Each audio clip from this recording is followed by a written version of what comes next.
Good morning, 10th class. Today we will discuss about reaction of metallic oxide with acid कि हमारे जो metal के oxide होते हैं वो एसिड के साथ में कैसे रिएक्ट करते हैं एंड नॉन मेटल के जो ऑक्साइड होते हैं वो एसिड के साथ में कैसे रिएक्ट करते हैं.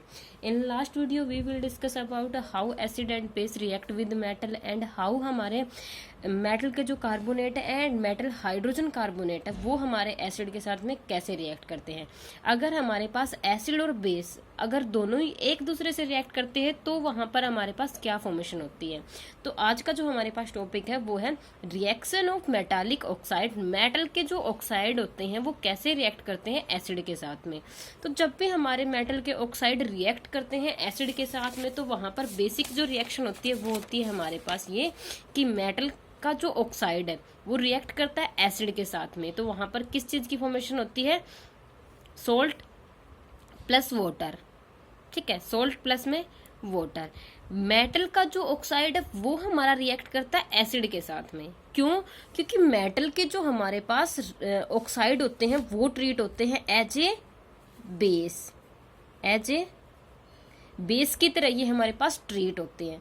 सिमिलर जो नॉन मेटल के जो ऑक्साइड होते हैं वो हमारे बेस के साथ में रिएक्ट करते हैं.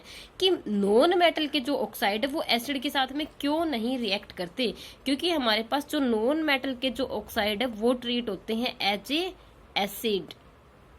इसीलिए हमारे पास similar characteristic, that means acid acid के साथ रिएक्ट नहीं कर सकता क्योंकि प्रॉपर्टी दोनों की सेम हो जाएगी एंड बेस बेस के साथ रिएक्ट नहीं कर सकता क्योंकि दोनों की प्रॉपर्टी सेम हो जाएगी. वहां पर हमारे पास डिफ्रेंशिएट करने के लिए नहीं है. लेकिन जो मेटल का जो ऑक्साइड है वो रिएक्ट करता है एसिड के साथ में क्योंकि मेटल के जो ऑक्साइड होते हैं वो ट्रीट होते हैं as a base, that means कि वो बेसिक नेचर के होते हैं.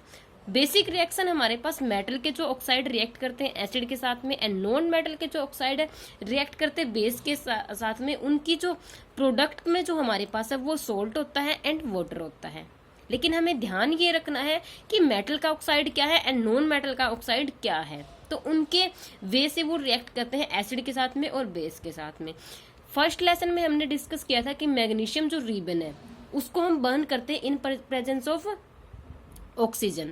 तो हमारे पास क्या फॉर्म हुआ था वहां पर मैग्नीशियम जो ऑक्साइड फॉर्म हुआ था एंड जो मैग्नीशियम ऑक्साइड हमारे पास फॉर्म हुआ था in the form of acid, हमने उसको वाटर में डिजोल्व किया था. मैग्नीशियम हमारे पास क्या है, एक मेटल है कि उस मेटल को हमने डिजोल्व किया. मेटल के जो हमारे पास ऑक्साइड मिले उनको हमने डिजोल्व किया वाटर में. कि वाटर में डिजोल्व करने के बाद जब हमने उनके एसिडिक करेक्टर को चेक किया तो उनका जो हमारे पास करेक्टर मिला था क्या, बेसिक. कि वहां पर अगर हमने रेड वहां पर डिप किया तो कोई चेंज नहीं हुआ, लेकिन जब हमने ब्लू चेंज किया तो वो ब्लू जो रेड जो लिटमस पेपर डिप किया था तो वो चेंज हो गया था ब्लू में. दैट मीन्स कि वो ट्रीट होते हैं बेस की तरह से.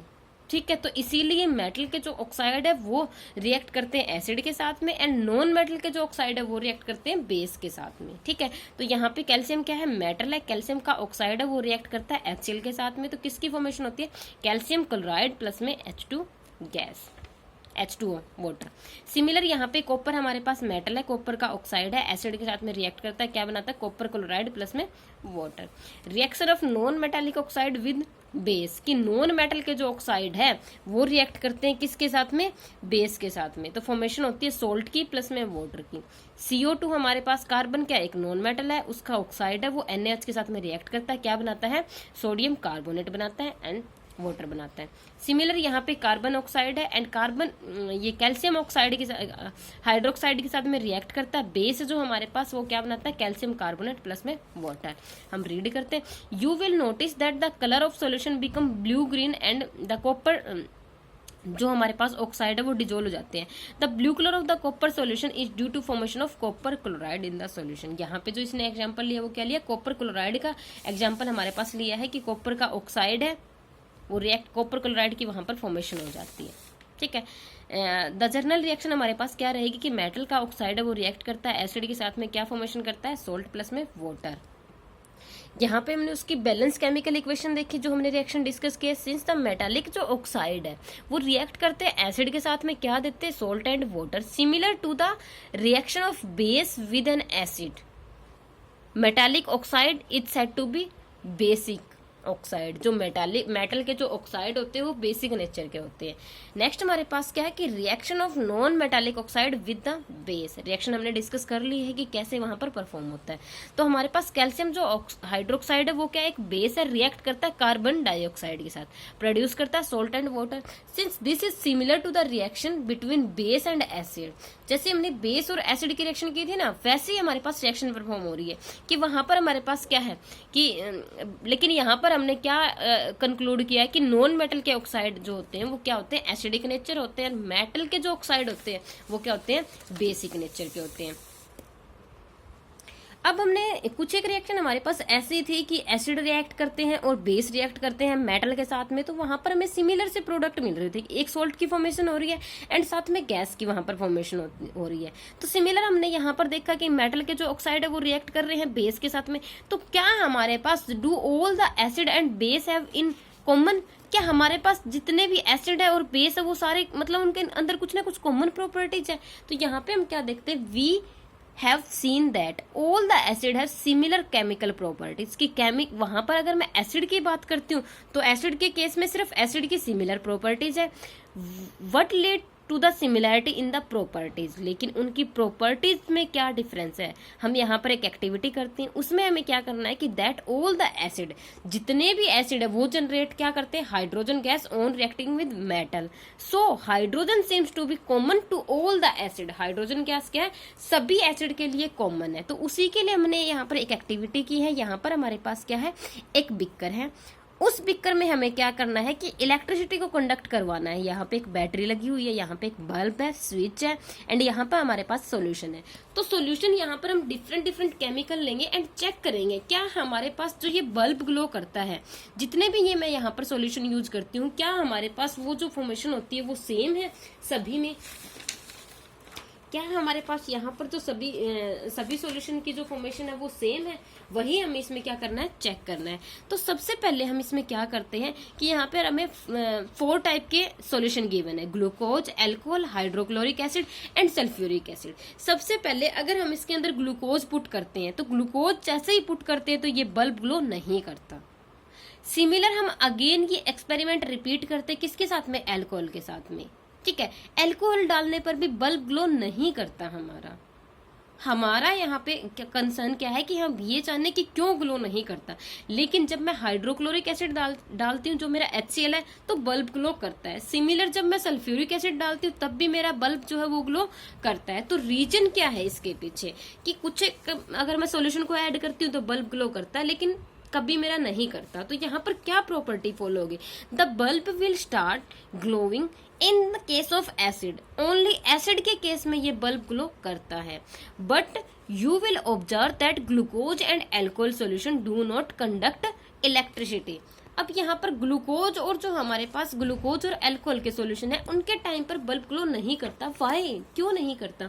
तो बल्ब ग्लो इसलिए नहीं करता क्योंकि जो हमारे एसिड होते हैं वो हमारे पास किस फॉर्म में रहते हैं, H positive and Cl negative ion. And ये आयन क्या कराते हैं, इलेक्ट्रिसिटी को कंडक्ट करवाते हैं कि सॉल्यूशन है वहां पे, उसी सॉल्यूशन में से यहाँ पर इलेक्ट्रिसिटी पास होती है एंड करंट हमारा पास होता है, इसीलिए बल्ब ग्लो करता है। सिमिलर हमारा अगर H2SO4 की बात करें तो ये भी हमारा क्या है, एक स्ट्रॉन्ग एसिड है। क्या है, एक स्ट्रॉन्ग एसिड है। तो यहाँ पर भी हमारी जो बल्ब है वो ग्लो करता है। लेकिन अगर मैं बात करती हूँ ग्लूकोज की और मैं बात करती हूँ एल्कोहल की, तो ग्लूकोज और एल्कोहल मेरे पास क्या है, वो इस फॉर्म में नहीं रहते, वो हमें यहाँ पर आयंस नहीं देते, इसलिए ग्लूकोज और अल्कोहल के केस में हमारा जो बल्ब है वो ग्लो नहीं करता। ठीक है, glowing of bulb indicate that there is a flow of electric current through the solution, कि सॉल्यूशन से इलेक्ट्रिक करंट हमारा पास हो रहा है, लेकिन electric current is carried through the acidic solution by the ions, कि हमारे जो एसिड है HCl और H2SO4 इनके आयन की वजह से वो इलेक्ट्रिसिटी को कंडक्ट कर पा रहे हैं, क्योंकि इलेक्ट्रिसिटी वहां पर पास हो रही है। एसिड कंटेन करते हैं H पॉजिटिव आयन, लाइक अगर मैं HCl की बात करती हूँ तो उसमें H पॉजिटिव है एंड Cl नेगेटिव आयन है। वहीं पे अगर मैं नाइट्रिक एसिड की बात करती हूँ तो वहां पे H पॉजिटिव भी है एंड नाइट्रेट यहाँ पर आयन भी है। अगर मैं H2SO4 की बात करती हूँ तो वहां पर भी मेरे H पॉजिटिव आयन है। लेकिन अगर मैं यहाँ पर ग्लूकोज और अल्कोहल की बात करती हूँ, वहां पे मेरे पास आयंस नहीं है, इसलिए वो कंडक्ट नहीं करते। Since the cation present in acid में जो ये H पॉजिटिव वही हमें क्या बताते हैं कि ये सजेस्ट करते हैं कि एसिड प्रोड्यूस करते हैं hydrogen ion in the solution, जो हमारे लिए किसके लिए रिस्पॉन्सिबल है, जो एसिडिक प्रॉपर्टीज के लिए भी रिस्पॉन्सिबल है। क्योंकि सबसे पहले हमने जब एसिड को की प्रॉपर्टीज को एक्सप्लेन किया तो क्या कहा था कि एसिड वही है जो हमें H पॉजिटिव आयन देते हैं इन एक्वस सॉल्यूशन में। एसिड वही है जो H पॉजिटिव आयन देते हैं हमें एसिडिक सॉल्यूशन में, तो वो करंट कैरी करते हैं। यही एक्टिविटी अगर हम रिपीट करते हैं कैल्शियम हाइड्रोक्साइड और बेस के साथ में, दैट मीन्स बेस के साथ भी, बेस को भी अगर हम यहाँ पर पुट करते हैं तो बेस भी क्या है, सिमिलर वे में हमारे पास इलेक्ट्रिसिटी को कंडक्ट करते हैं। अगर बेस की मैं बात करती हूँ लाइक NaH, NaH मेरा क्या है, स्ट्रॉन्ग बेस है, तो ये भी मेरे पास इस फॉर्म में रहता है, ठीक है। तो ये भी मेरा क्या करेगा, यहाँ पे जो OH नेगेटिव आयन है इन्हीं के कारण से क्या करेगा, इलेक्ट्रिसिटी को कंडक्ट करेगा। ये भी मेरे पास इस फॉर्म में रहता है। तो बेस भी और एसिड भी इलेक्ट्रिसिटी को कंडक्ट करते हैं, लेकिन इलेक्ट्रिसिटी वहां पर मायने रखती है क्या, कि वहां पर मेरा स्ट्रोंग है या वीक है। अगर तो वो स्ट्रोंग है, अगर स्ट्रोंग है तो वहां पर बल्ब जो ग्लो करेगा वो बहुत ज्यादा करेगा। अगर वो वीक है तो वहां पर हो सकता है कि इलेक्ट्रिसिटी कम ग्लो करे, बल्ब हमारा कम ग्लो करे।